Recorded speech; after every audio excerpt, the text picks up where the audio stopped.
what kind of damage one can do with improper yoga. This is many years ago. This boy was just about 15 years of age at that time. Karnataka is one place where yoga is big, Generally, almost in every town or every village, you will see under the banyan tree, there will be a few people doing yoga early in the morning. That's almost like part of the scenery there. So one day early morning, this boy is going somewhere, he saw some people doing yoga. That is, they were doing Shirasasana, headstand. You know Shirasasana? Normal means like this, yoga means like this for most people. To stand on your feet, that is not yoga. You must stand on your head, that is yoga.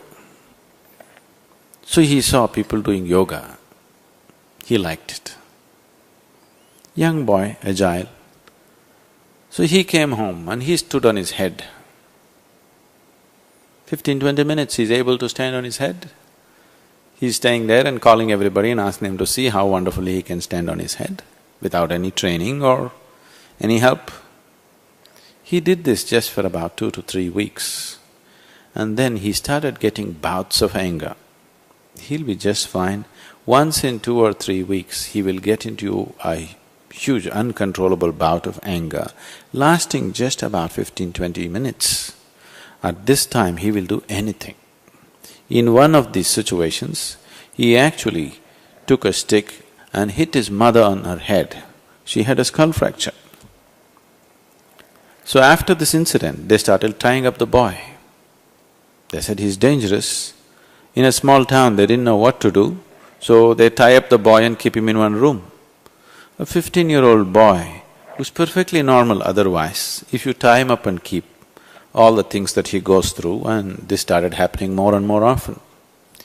Then when it became, they didn't know how to handle it, they tried to give him sleeping pills, they tried to do all kinds of mantras, tantras, everything. Nothing worked, he started getting more and more violent. At that time, they brought this boy to us, and I knew this boy is just wrong yoga, Then we put him on various kinds of energy balancing systems and getting him right. He became quite settled down. In about 1.5 years, he was completely, absolutely normal. But then he stayed on with us for another 2.5 years. 4 years he was with us. He discontinued his education. He was with us for 4 years. Those 4 years were very rewarding for him in a different way. But if he had not come at that time, let's say another 2-3 months had passed, it would be very difficult to reclaim that boy. It would have been very difficult.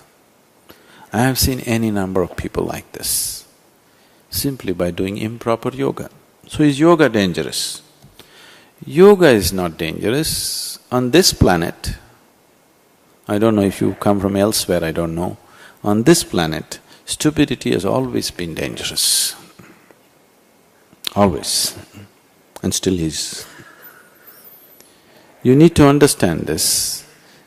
When you're talking about yoga as science that can transform one's life, just a simple thing, sitting like this or sitting like that can transform a human being, there must be something powerful about it, isn't it?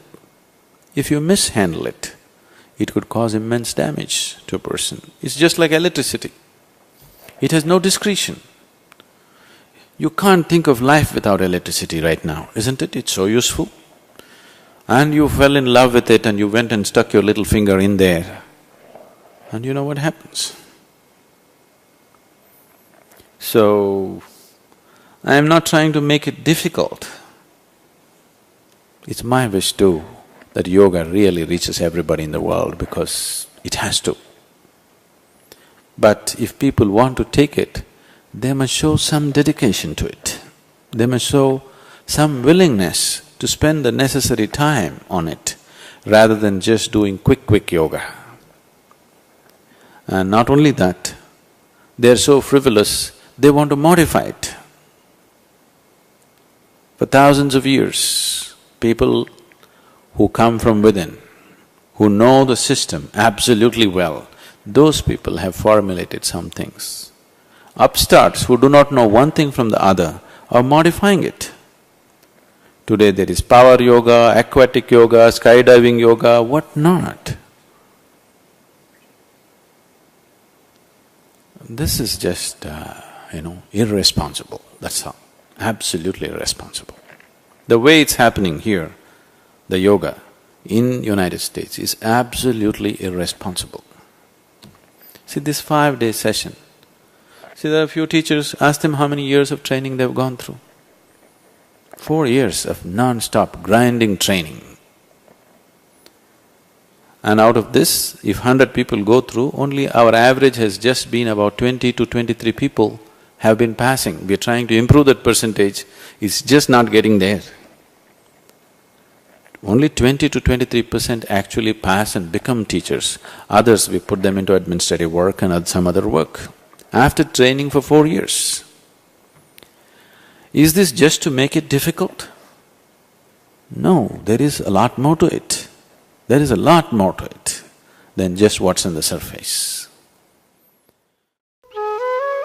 For more on Sadhguru, visit www.ishafoundation.org.